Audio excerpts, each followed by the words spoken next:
The humid Texas air clung to Elias like a second skin as he stood at the edge of the graveled driveway, squinting against the relentless glare of the afternoon sun. Beside him, his daughter, Maya, was vibrating with an energy he hadn't seen in years. She was 12, an age defined by a sudden, sharp transition from childhood whims to teenage scrutiny, yet here she was, clutching a printed flyer as if it were a map to a buried treasure. The title of the listing was etched into his brain, a mantra of hope he had repeated to himself every night for 6 months. Affordable luxury custom house tours in Texas, under $300,000, 3-bed, 3-bath, 2-car, 2,390 SQFT.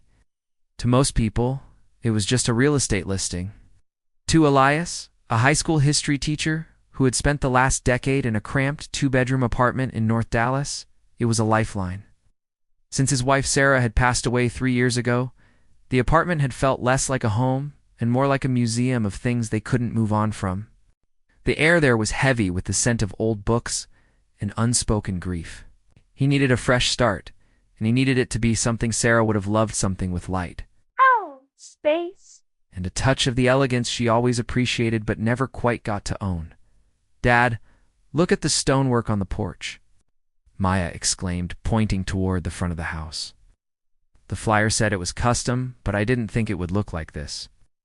The house sat on a generous half-acre lot on the outskirts of Tyler, where the piney woods of East Texas began to whisper. It was a modern farmhouse style, with stark white siding contrasted by deep charcoal trim and a wraparound porch that promised cool evenings and long conversations. A woman in a sharp navy blazer stepped out of the front door, her smile professional but warm. "You must be the Millers," she said, descending the steps. "I'm Clara. Welcome to your potential new beginning. I know the price point seems like a typo in this market, but we believe luxury shouldn't be a gate-kept secret." Elias shook her hand, his palm a bit sweaty. "It's a lot of house for under $300,000. "I'll admit I'm looking for the catch," Clara laughed, a light melodic sound. "The catch is simply that we're 20 minutes further from the city than the developers want to be. But for 2,390 square feet of custom finishes, most people find the commute a small price to pay." "Shall we?" As they stepped through the heavy mahogany front door, the first thing that hit Elias was the light. It flooded in through oversized windows, dancing across the wide plank European oak floors. The entryway opened immediately into a sprawling great room with vaulted ceilings and exposed cedar beams. It wasn't the sterile cookie-cutter luxury of a suburban mansion. It felt intentional. "This is the heart of the home," Clara explained, gesturing to the open concept kitchen. "Quartz countertops, a farmhouse sink, and custom-built cabinetry that goes all the way to the ceiling. We wanted to make sure that even at this price, you weren't looking at laminate or hollow core doors." Maya ran her hand over the smooth white stone of the kitchen island. "Dad, I could actually bake here. It's like real baking. Not using dash the dash top dash of dash the dash microwave dash as dash a counter baking." Elias felt a pang in his chest. Sarah had been the baker.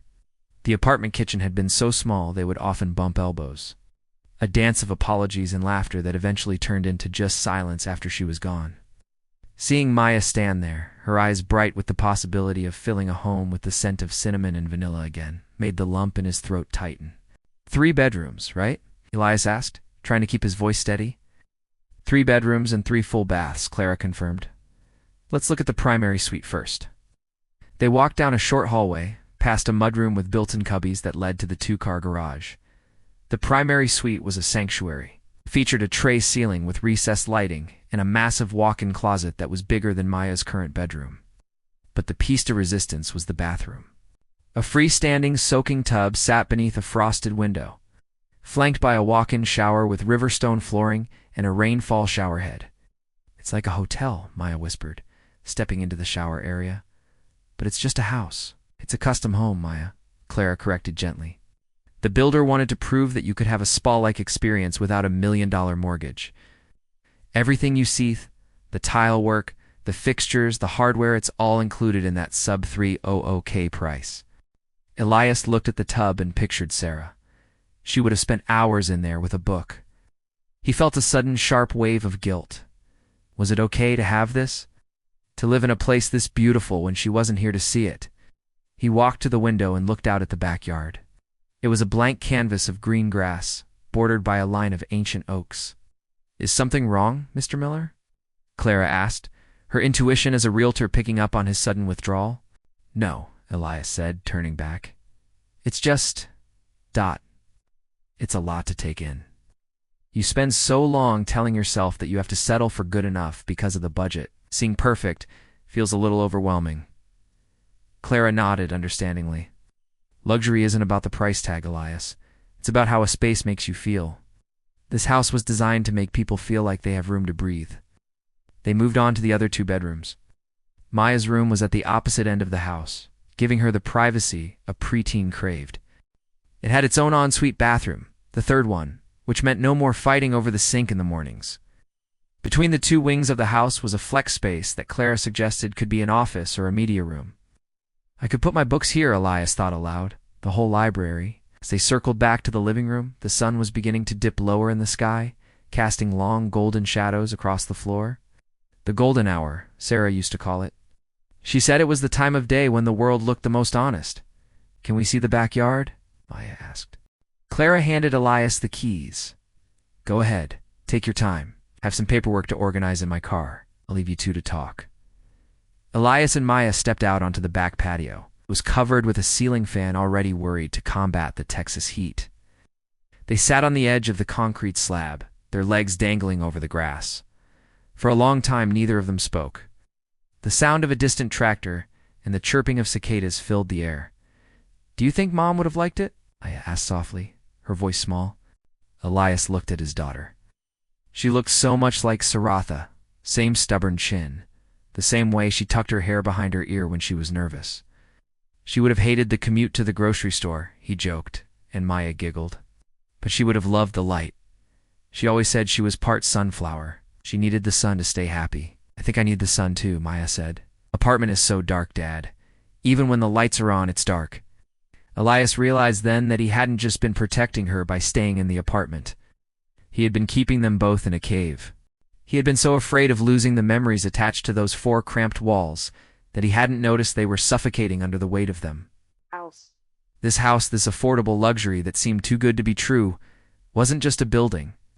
It was an invitation to stop surviving and start living. He thought about the square footage, 2,390. It was nearly double what they had now. Space for Maya to grow. Space for him to host dinners for friends he hadn't seen in years. Space for a garden, a dog, and a future. And the price? It was a miracle of modern construction and clever location.